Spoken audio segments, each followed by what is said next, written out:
Hey, Dr. Coleman, what are the long-term effects of benzodiazepines?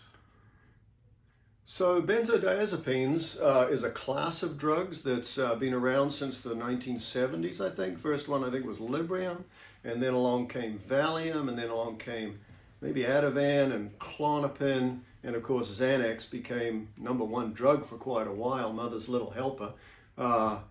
They replaced the older sedative drugs. They're calming down drugs. They're helpful for anxiety and sleep.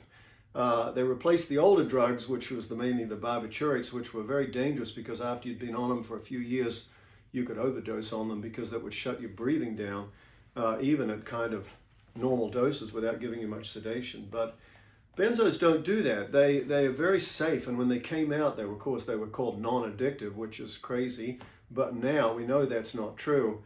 But they were very safe. You could have somebody who overdosed, took 100 Valium or 100 Xanax, and they wouldn't die. It wouldn't shut their breathing off. So they were much safer in terms of overdose. In terms of long-acting problems, they're pretty safe, except for the fact that they stop your brain from making its own natural calming down agents. Your brain is beautiful. It has these abilities to calm yourself down through a natural benzo and through gamma-amine butyric acid, and I'm sure all sorts of other molecules and neurotransmitters we don't even know about yet. But the bottom line is your brain is always trying to help you feel calm and relaxed. When you take a benzo, your brain stops making that stuff. It figures, well, I've got plenty of calming down stuff from the Xanax he's taking. Why would I make my own stuff? So when you come off of it, you feel anxious. You have no natural way to calm yourself down.